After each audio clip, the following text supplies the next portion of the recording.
शिव चतुर्दशी कथा, श्री कृष्ण द्वारा शिव की महिमा का वर्णन, जो आज हम आपको सुनाने जा रहे हैं। भगवान श्री कृष्ण बोले, राजन, सूर्य के समान तपते हुए श्री तेजस्वी उपमन्यु ने मेरे समीप कहा था कि जो पापकर्मी मनुष्य अपने अशुभ आचरणों से कलुषित हो गए हैं, वे तमोगुणी या रजोगुणी वृत्ति के लोग भगवान शिव की शरण नहीं लेते हैं। जिनका अंतःकरण पवित्र है, वे ही द्विज महादेव जी की शरण लेते हैं।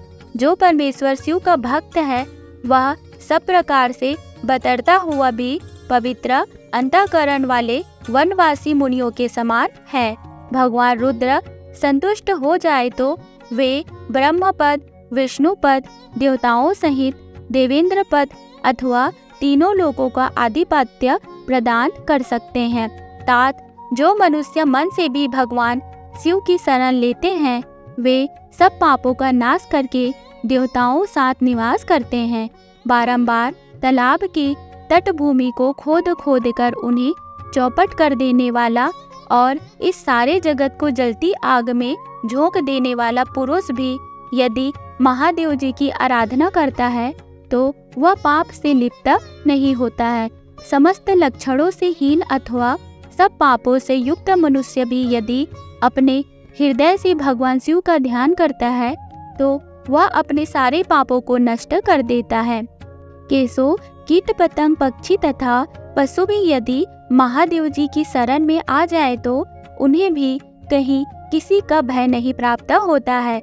इसी प्रकार इस भूतल पर जो मानव महादेव जी के भक्त हैं, वे संसार के अधीन नहीं होते। यह मेरा निश्चित विचार है।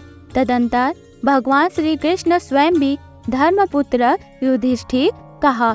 श्री कृष्ण बोले, अजमेर वंशी धर्मराज, जे सूर्य, चंद्रमा, वायु, अग्नि, स्वर्ग, भूमि, जल, वसु, विश्वदेव, धाता, अर्यमा, शुक्र, बृहस्पति, रुद्रगण, साध्यगण, राजा वरुण, ब्रह्मा, इंद्र, वायुदेव, उकार, सत्य, वेद, यज्ञ, दक्षिणा, वेद पाठी, सोमरस, यजमान, हवनी, हविष्य, रक्षा, दीक्षा, सब प्रकार के संयम, स्वाहा, वौसठ, गौ, श्रेष्ठ धर्म, कालचक्र, बल, यश, दम, बुद्धिमानों की स्थिति, शुभाशुभ कर्म, सप्तर्षि, श्रेष्ठ बुद्धि, मन, दर्शन, श्रेष्ठ स्पर्श, कर्मों की सिद्धि, सोमप, लेख, याम तथा तुषित आदि देवगण, दीप्तिशाली, गंधर्व, धूमप ऋषि, वाग्निरुद्र और मनोविरुद्ध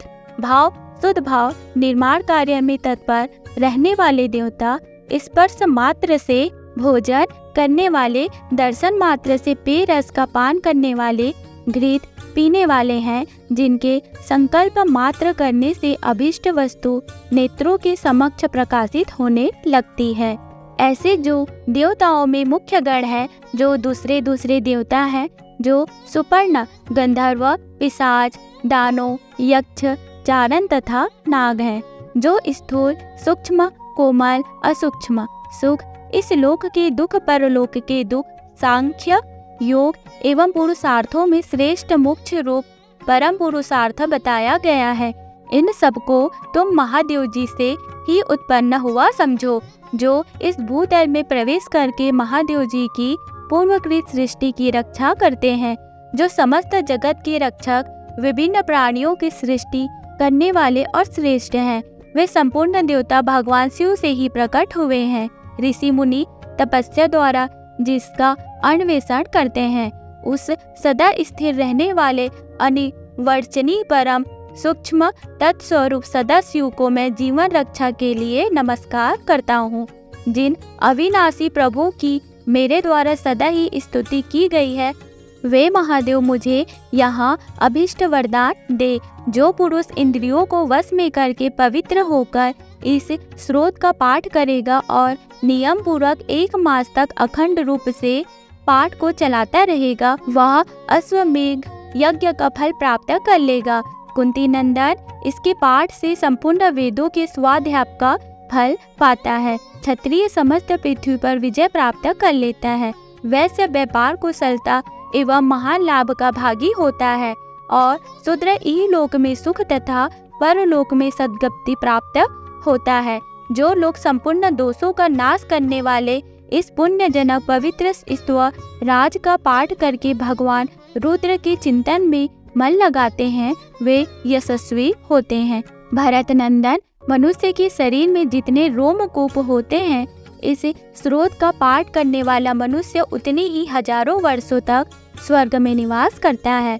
तो दोस्तों, ये कहानी आपको कैसी लगी हमें कमेंट करके जरूर बताइएगा। वीडियो को लाइक, चैनल को सब्सक्राइब जरूर कीजिएगा। मिलते हैं नेक्स्ट वीडियो में। Okay, bye bye, take care, thank you.